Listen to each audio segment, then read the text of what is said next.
দেশে যাবার জন্য এত ব্যস্ত হচ্ছিস কেন দুলাল? দেখছিস তো বাড়ির এই অবস্থা। নীরু হঠাৎ অসুস্থ হয়ে পড়ল, তা আমি তো নীরুকে নিয়ে ব্যস্ত থাকবো। বাবা মায়ের এই অবস্থা, তাদের দেখবে কে? আমি তো চিরদিনের জন্য দেশে যাচ্ছি না, কয়েকদিন মাকে দেখেই ফিরে আসবো। দিদি যে জন্য আমাকে আটকে দিল সে সমস্যা তো মিটে গেছে। খুনের দায় জামাইবাবুকে ধরে নিয়ে গেল, আর তো আমার উপর সন্দেহ হবে না। অপূর্ব অ্যারেস্ট হয়েছে বলেই ধরে নিচ্ছিস কেন যে অপূর্বই খুনি? নীরু থানায় অভিযোগ করেছে, ওই জন্য পরি অপূর্বকে অ্যারেস্ট করেছে। অপূর্ব দোষী না নির্দোষ সেটা তো আদালতে বিচার হবে। যতক্ষণ না প্রমাণ হচ্ছে যে অপূর্বই খুনি, ততক্ষণ পরি যাদের যাদের সন্দেহ করছে তাদের কাউকে চোখের আড়াল হতে দেবে না। আমি তো কোথাও পালিয়ে যাচ্ছি না, আমার দেশের বাড়ির ঠিকানা তো আপনি জানেন। যদি প্রয়োজন মনে করেন আমাকে ডেকে পাঠাবেন, আমি চলে আসবো। দাদাবাবু, আপনি যদি একবার পরিদিদিকে বুঝিয়ে বলেন তাহলে আমি ছুটিটা পাবো। পরীকে আমি বোঝাতে পারবো না, আর আমি বোঝালেও পরী তোকে ছাড়বে না। যতক্ষণ না পরীর সন্দেহ দূর হচ্ছে ততক্ষণ তোকে এই বাড়িতেই থাকতে হবে দুলাল। আচ্ছা, তোর মা তো ভালো আছে, তাহলেও তুই দেশে যাওয়ার জন্য এরকম নাছোড়বান্দা কেন? তুই এরকম করছিস বলি তো পরী তোকে আরো বেশি সন্দেহ করছে।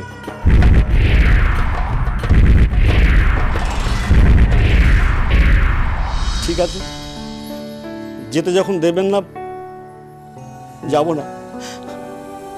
আমার মাকে বোধহয় আমি আর দেখতে পারবো না। এই শোন শোন শোন, তুই তোর মার খবরটা পেয়ে টাকার জন্য কান্নাকাটি করছিলি, মনে আছে?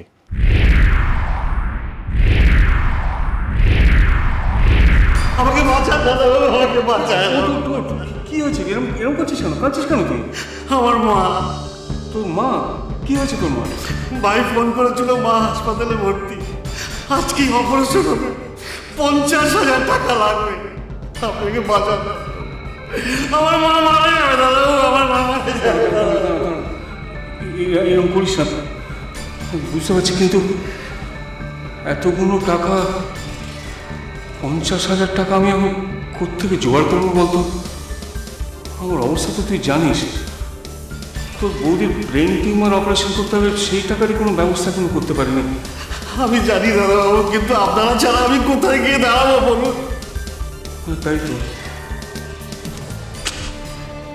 বাবার কাছ থেকে যে চেয়ে দেবো সেই উপায়ও তো নেই। বাবার কাছে তো আমি জানি না, আমি কিচ্ছু জানি না দাদা বাবু। ঠাকুর দেখি তো বিপদে পেতে থাকুন।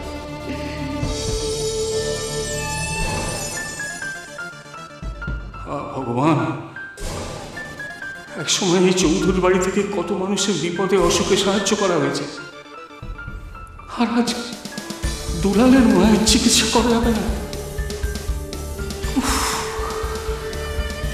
কি করি আমি এখন?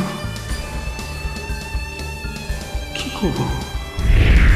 তোর মার চিকিৎসার জন্য 50,000 টাকা দরকার বলেছিলি, সেটা কোত্থেকে জোগাড় করলি? ভাই জোগাড় করেছে।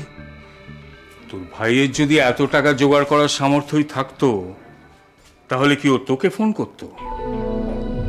তোর এই টাকা জোগাড়ের ব্যাপারটা কিন্তু পরিষ্কার নয় দুলাল, তুই মিথ্যে কথা বলছিস। তুই এখানকারই কারো কাছ থেকে টাকা জোগাড় করেছিস। বলছি দাদাবাবু, ভাই আমি এখানে কার কাছ থেকে অতগুলো টাকা পাবো বলুন? সেটা আমি জানি না, তবে পুলিশের কাছে কিন্তু তাদের জেরায় অনেক ঘাঘু অপরাধীও ঘাম ছুটে যায়। তুই তো কোন ছাড়, সত্যি কথাটা পুলিশ তোর পেট থেকে ঠিক টেনে বের করবে।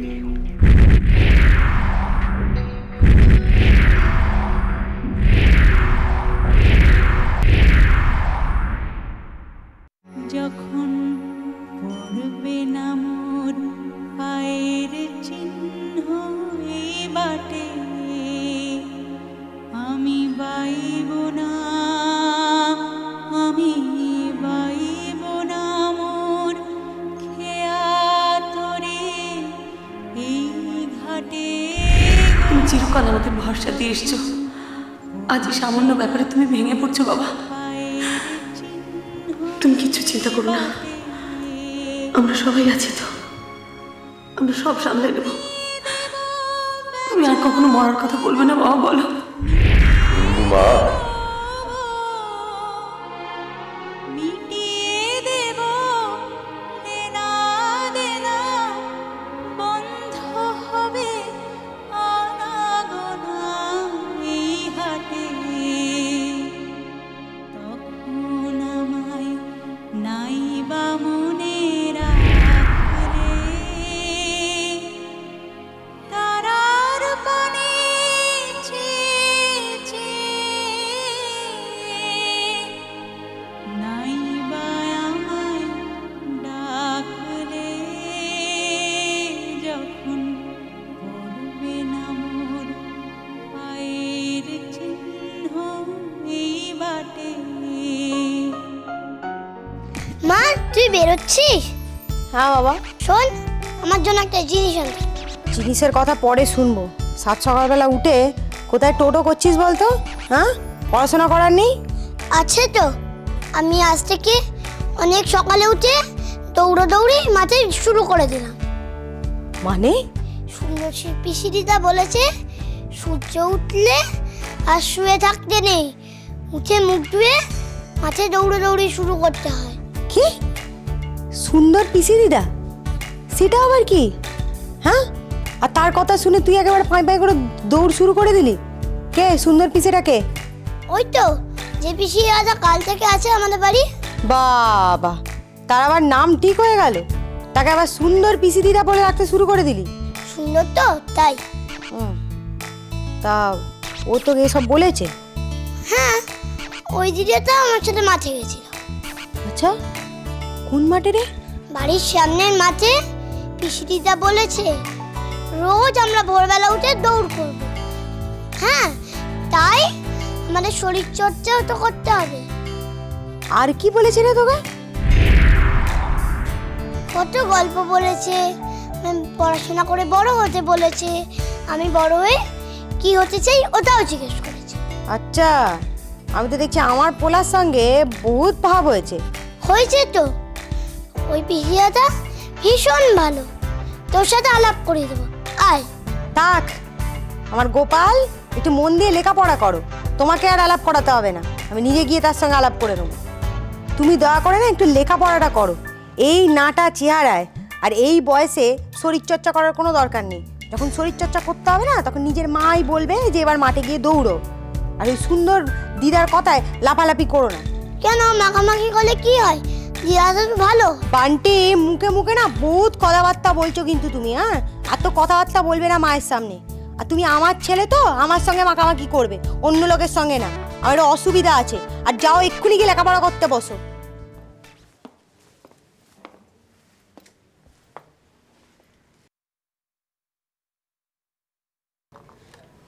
যাও।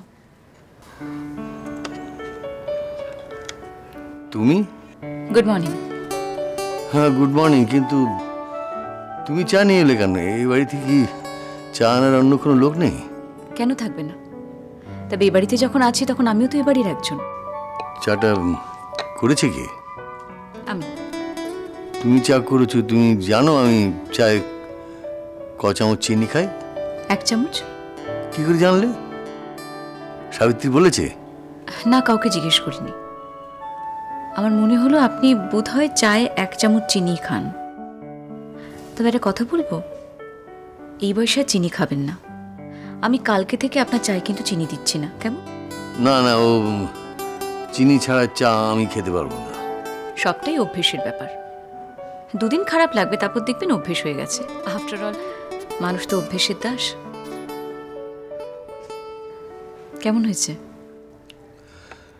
ভালো, খুব ভালো। অনেক দিন পরে এই ফ্লেভারের চা খেলেন, তাই তো? এটা তুমি কি করে জানলে? আন্দাজ করলাম।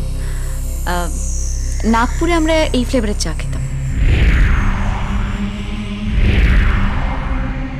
আমার মা এই ফ্লেভারের চা খেতে খুব পছন্দ করতেন।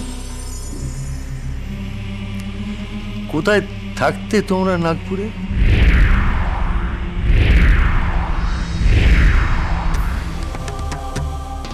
খামে ভরা চিঠিটায় সবকিছুই লেখা ছিল। আনফর্চুনেটলি আপনি তো ওটা হারিয়ে ফেলেছেন। হ্যাঁ, কিন্তু তুমি সেটা নিজের মুখেই তো বলতে পারো, সেটা পরিচয়টা দিচ্ছে না কেন? থাক না মিস্টার চৌধুরী, পেঁয়াজটা আস্ত আছে সেটাই থাকুক, খোসা ছাড়িয়ে লাভ কি? চা খেয়েছো?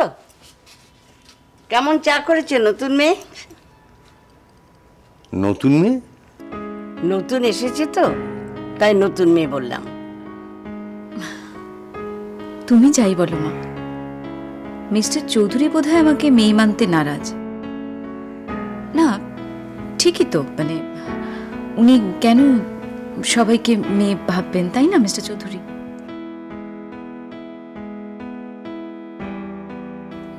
মেয়েটি বড় ভালো, বড় উপকারী। ওর মনে একটা চাপা দুঃখ আছে।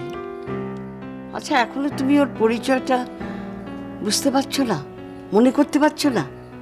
না।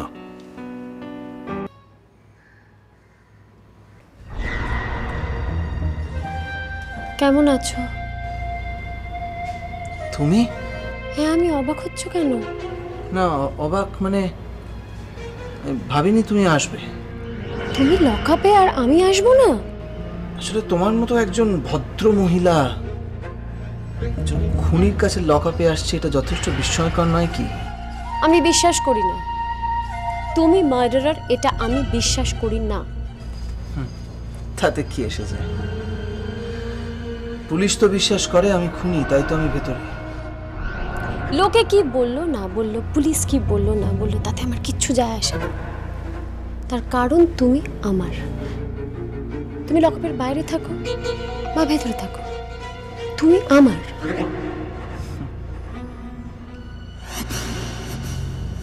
তুমি একটা অদ্ভুত চরিত্র বিশাখা।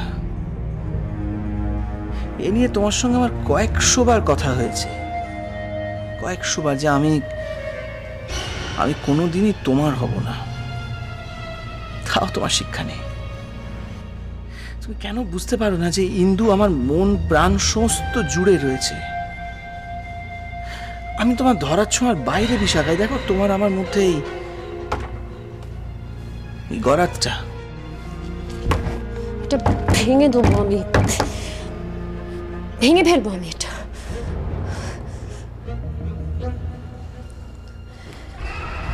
শোনো, সুকুমার রায়কে আমি ঠিক করেছি, উনি তোমার হয়ে কোর্টে তোমার জন্য লড়বেন না। উনি তোমাকে জেতাবেন এবং তুমি আজই কোর্ট থেকে জামিন পেয়ে যাবে। খামুখা তুমি আমার জন্য এত কষ্ট করতে যাবে কেন? কি বললে? তোমার জন্য কষ্ট আমি করব না? আমি তোমাকে পাওয়ার জন্য কি না করেছি? আমি তোমাকে পাওয়ার জন্য আমি ইন্দুকে খুন করনি তো? না, খুন তুমি করনি। করলে তো আমি বাইরে থাকতাম, তুমি ভেতরে থাকতে। আজ থেকে তুমিও বাইরে থাকবে। না, আমি এখানেই থাকবো। মানে পরি মনে করছে এর ভেতরে থাকলে আমার ভালো হবে। এটাই তো আমার পক্ষে ভালো জায়গা, তাই না? না, ভালো নয়। আমি মনে করছি যে এটা তোমার জন্য ভালো নয়, আর তুমি বুঝতে পারছো না যে এটা তোমার জন্য ভালো নয়। পরি তোমাকে অ্যারেস্ট করেছে, তার কারণ হচ্ছে বড় বৌদি তোমার নামে এফআইআর করেছিল। তুমি কি ভাবছো আমি ছেড়ে দেবো ওদেরকে? ব্যাস ব্যাস ব্যাস, আমার অনেক উপকার করার চেষ্টা করেছো, ব্যাস আর কিচ্ছু করতে হবে না তোমাকে। আচ্ছা বিশাখা, আমাকে একটা প্রশ্নের উত্তর দেবে? আচ্ছা, আমি যে খুনি হতে পারি এইটা তুমি ওদের মাথায় ঢোকাওনি তো? মানে আমি যে আবার আমেরিকাতে ফিরে যাবার কথা ভাবছি, এই ইনফরমেশনটা পরীকে কে দিয়েছিল? তুমি তো? অপূর্ব, আমি? হ্যাঁ হ্যাঁ, তুমি দিয়েছিলে, তুমি। হ্যাঁ, আমি দিয়েছিলাম খবরটা, কিন্তু সেটা তো আমি। কেন তুমি ওই ইনফরমেশনটা পরীকে দিয়েছিলে? কেন বারবার ওকে? না, আমি তোমার কাছ থেকে কোনো এক্সপ্লেনেশন চাইবো না। You know what, I don't believe you. কোনোদিন বিশ্বাস করিনি, আজও করিনি। এই যে তুমি বলছো না তুমি আমার জন্য এত কিছু করবে, তোমাকে আমি বিশ্বাস করতে পারছি না। কেন বলো তো? আমাকে ছাড়বার পরই হয়তো তুমি আমার সঙ্গে এমন একটা নাটক শুরু করে দেবে যে আমি কিছু বুঝতেই পারবো না। তুমি আমায় একদম বিশ্বাস করো না, না? বিশাখা, তুমি ভুলে যাচ্ছ তুমি একজন খুনির সামনে দাঁড়িয়ে কথা বলছো, একজন মার্ডারার, যার কোনো অনুভূতি নেই, কোনো বিশ্বাস নেই, কোনো অবিশ্বাস নেই, কিচ্ছু নেই।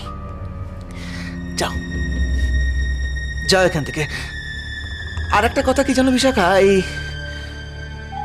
চারটে দেয়ালের মধ্যে আমি যখন একা থাকি না, তখন ইন্দু আমার কাছে খুব বেশি করে আসে। আমার মনে হয় আমি ইন্দুকে দেখতে পাচ্ছি, ওকে স্পর্শ করতে পারছি। যাও যাও যাও এখান থেকে।